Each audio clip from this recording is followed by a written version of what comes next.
Good afternoon and welcome to a rather wet and windy November the 8th in northwest Durham on the Northumberland border. Here we are. Now we're back in amongst the Sumo DD3 on my right and the Horsch Simba tine drill on the left.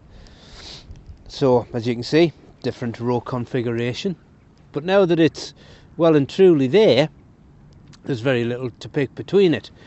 The only thing is that the slugs like both drill configurations equally, but the plants are looking reasonably well. I see they've been hammered with the slugs. But the main thing is, look at the ground. Right, I would imagine we've probably had about 15 mil of rain over the last 24-36 hours, and 4 years no till. I think this ground is standing up pretty well. Okay, it's not the heaviest, hardest, strongest ground, but nevertheless it's walking quite well. I'm picking up a little bit of mud, but not masses of it, so it seems to be doing alright. Now, if you had a little wander down, that was a fairly non-trashy area. If we get into the trashy area, you can see where the slugs have seriously hammered the crop. What a difference. And all of this trash is just an absolute nightmare. Major problem. It's the same with the tine drill, you know, maybe to a slightly lesser extent, but still where it's very trashy. Let's whiz across here. There you go, there's a trashy bit. There's gaps in there, gaps.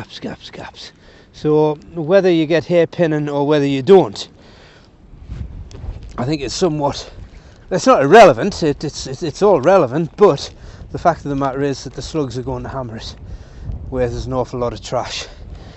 But where there is very little trash, it doesn't look too bad. Now, if we get back to my little box of tricks, we'll have a little dig and we'll see. Jesus Christ, it's cold. That bloody wind. Let's get me back to the wind. That's better. Oh dear me, look at that thing. Brand new trowel, just got today from the garden centre. So let's have a look and see how we're doing rooting wise and see what the soil looks like. Oh, look at all them worms. So we've got worms, we've got lots of stuff, and for me, considering all the rain that we've had, you cannot really complain at that, can you?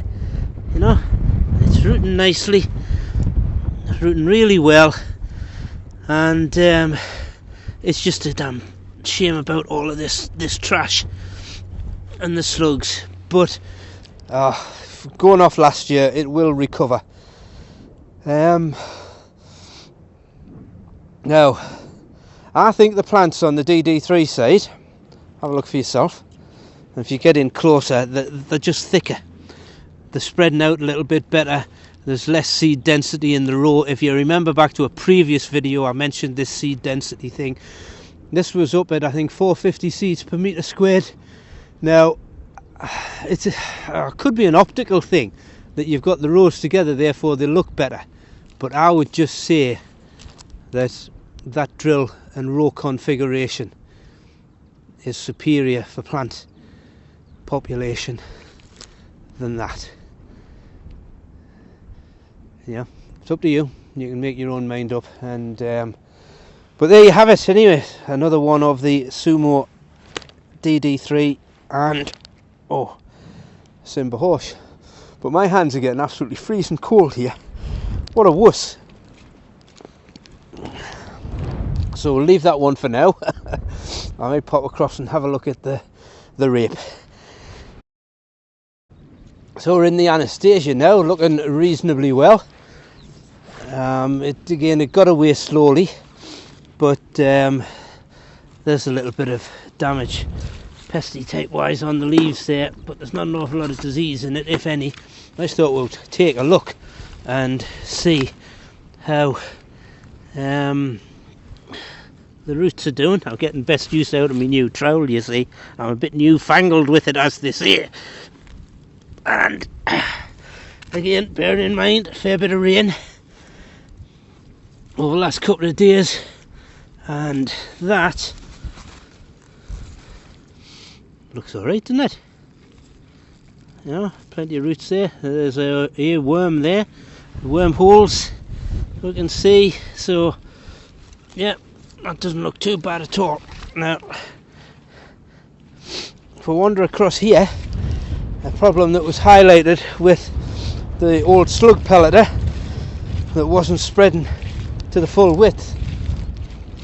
I've got various strips here.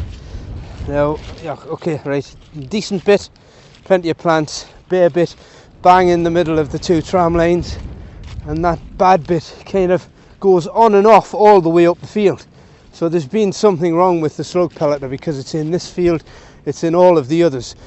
It's in a field further over that way to a greater extent, but that slug pelleter has now been replaced with a twin disc machine that we're sure is spreading the full width. But if proof were wanted that ferric phosphate slug pellets do work, I think this is it.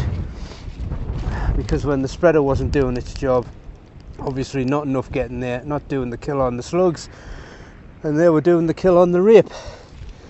But generally there's loads and loads of plants there, plenty, not too many. Should come along quite nicely, stayed nice and clean, nice and vigorous, and it would be nice if all of the field was like that bit, and we didn't have any bits like that bit over there. But you can't have everything. So there we go, quick look at the rape and the wheat. Go on, have a look at that sky, and that'll give you a clue as to why I'm not going to stay out here much longer. Alright, back to the armchair, back to the cup of tea, and we will catch you up. Let's hope we'll get some slightly better weather. We've still got the beans to harvest. I hate saying it, we've still got the beans to harvest. One tank off them the other day and the weather just turned to absolute crap. So we're just going to have to wait. I did say to John back in April when they were planted and we were talking about beans and this, that and the other, the first time that he's ever sown them, I said, well, don't worry John, man, you're bound to get a couple of fine days in November. I didn't actually expect that prophecy to come true. But there we have it. Let's hope we do get a few fine days in November and we'll get them done. But we'll catch up on them as and when. Alright, thanks for watching, thanks for listening, and we'll catch up with you later. If you want to check us out on Twitter, we do various bits on Twitter under the name Direct Drilling. Follow us to keep up with the chit chat and what's happening. Alright, thanks a lot. Bye for now.